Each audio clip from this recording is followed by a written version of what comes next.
وَنُنَزِّلُ مِنَ الْقُرْآنِ مَا هُوَ شِفَاءٌ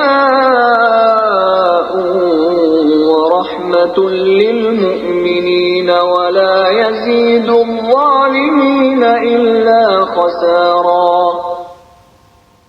Dan kami turunkan dari Al-Quran sesuatu yang menjadi penawar dan rahmat bagi orang yang beriman. Sedangkan bagi orang yang zalim, Al-Quran itu hanya akan menambah kerugian. Sebagai Muslim, Allah telah membekali Al-Quran sebagai solusi untuk setiap permasalahan hidupnya, termasuk dalam menghadapi serangan penyakit apapun. Kenapa tidak? Dalam memohon pertolongan Allah kembali kepada Al-Quran adalah satu cara yang penuh totalitas bergantung kepada Allah Subhanahu wa Ta'ala melalui kitab sucinya Al-Quran.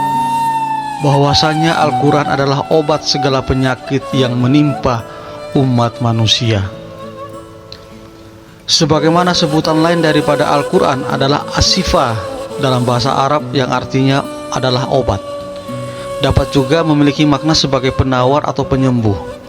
Ini merupakan penegasan bahwa Al-Quran dapat memberikan manfaat bagi kesehatan jiwa dan raga bagi manusia.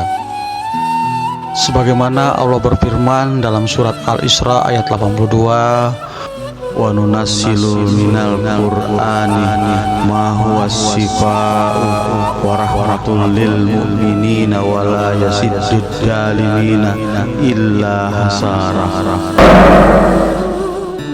yang mana artinya, dan kami turunkan dari Al-Quran sesuatu yang menjadi penawar dan rahmat bagi orang yang beriman. Sedangkan bagi orang yang zalim, Al-Quran itu hanya akan menambah kerugian. Maka kita harus yakin bahwa Al-Quran sebagai obat merupakan solusi nyata dalam menghadapi serangan COVID-19, baik sebagai penangkal maupun sebagai obat. Pengobatan yang sesungguhnya adalah pengobatan yang diridhoi Allah Subhanahu wa Ta'ala dalam mendapatkan syifa atau obat, dan rahmatnya harus disertai iman. Dengan kata lain, tanpa iman maka Al-Quran tidaklah menjadi obat atau penawar. Herd immunity atau kekebalan sosial yang diharap untuk mengatasi penyebaran wabah dengan vaksinasi ataupun dengan meningkatkan imunitas dengan berbagai obat, sampai saat ini belum ditemukan yang paling efektif.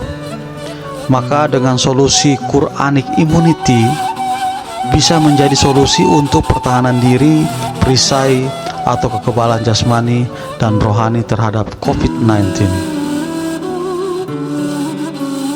Quranic immunity lebih kepada upaya menghadirkan Al-Quran di dalam tubuh dan jiwa kita sebagai pertahanan inti, dengan berdoa, berzikir yang didasari ayat-ayat perlindungan yang bersumber dari Al-Quran.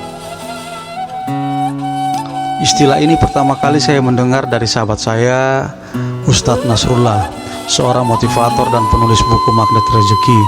Beliau telah mempraktekkan kepada banyak pasien dan alhamdulillah telah memberikan bukti nyata bahwa metode Quranic immunity ini telah menyembuhkan pasien-pasien COVID-19. Dengan adanya testimoni ini, kenapa tidak kita beramai-ramai mendakwakan solusi Quranic immunity ini kepada semua muslim sebagai komunitas terbesar di negeri ini untuk berbondong-bondong menerapkan metode ini sebagai solusi spiritual, di samping menunggu solusi logis dengan obat dan vaksin yang membutuhkan waktu yang masih panjang. Di sisi lain, maka Al-Quran akan makin membumi di negeri ini dengan makin banyaknya muslim yang kembali membasahi tenggorokannya, menghiasi hatinya, pikirannya dan jiwanya serta setiap langkah kehidupannya dengan Al-Quran. Mungkin inilah yang Allah kehendaki di balik hikmah dengan menurunkan wabah ini. Dengan begitu, kita kembali telah menemukan Tuhan kita, Allah wa Jalla. Wallahu alam bisawab.